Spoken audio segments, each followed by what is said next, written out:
ഏറെ സന്തോഷത്തോടെയാണ് ഞാനിന്ന് നിങ്ങളുടെ മുമ്പിൽ പ്രത്യക്ഷപ്പെടുന്നത്. അത് മറ്റൊന്നുമല്ല, നമ്മുടെ ബഹുമാന്യനായ മന്ത്രിയും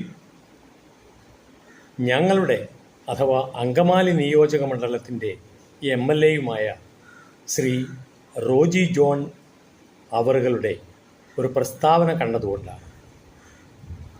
കാലടിക്ക് ഒരു തീരാശാപമായിരിക്കുന്ന ഗതാഗത കുരുക്ക് അത് ശാശ്വതമായി പരിഹരിക്കാൻ പദ്ധതിയിടും എന്ന് അദ്ദേഹം ഉറപ്പിച്ചു പറഞ്ഞിരിക്കുകയാണ്.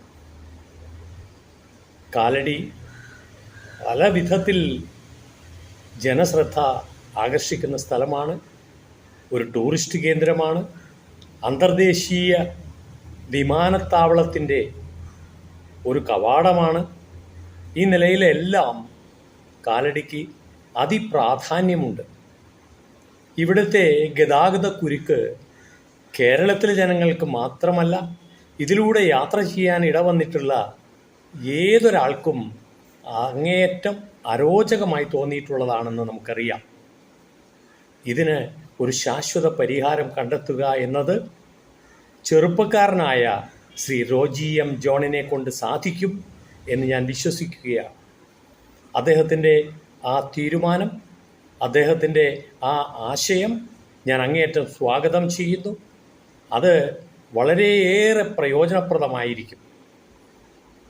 എനിക്ക് തോന്നുന്നത് കാലടി പാലത്തിന്മേൽ നിന്ന് തുടങ്ങി മറ്റൂര് ചെന്ന് അവസാനിക്കുന്ന വിധത്തിൽ ഒരു ഫ്ലൈ ഓവർ നിർമ്മിക്കുകയായിരിക്കും അതിന് സാധ്യമാകുന്ന ഒരു പരിഹാര മാർഗം.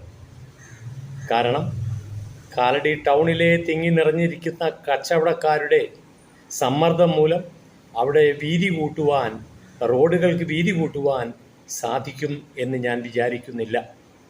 അതിനിടയിൽ ധാരാളം സമ്മർദ്ദങ്ങൾ രാഷ്ട്രീയ തലങ്ങളിലും ഉണ്ടായേക്കാം. അതുകൊണ്ട് ബഹുമാന്യനായ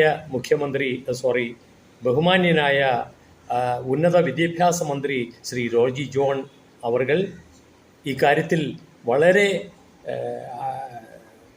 ഗൗരവമായി ഒരു ആലോചന നടത്തണം. താന്നിപ്പുഴയിൽ നിന്നോ അല്ലെങ്കിൽ പാലം കഴിഞ്ഞതിന് ശേഷം തുടങ്ങുന്ന വിധത്തിലോ മറ്റൂര് ചെന്ന് അവസാനിക്കുന്ന തരത്തിൽ ഒരു ഫ്ലൈ ഓവർ ആയിരിക്കും ഏറ്റവും സുഗമമായ പരിപാടി എന്ന് ഞാൻ കരുതുകയാണ്. അതിനുള്ള എല്ലാ ശക്തിയും അദ്ദേഹത്തിനുണ്ടാകട്ടെ. എല്ലാവിധ ഭാവുകങ്ങളും ശ്രീ റോജി ജോണിന് ഞാൻ നേരുന്നു. ദൈവം അനുഗ്രഹിക്കട്ടെ.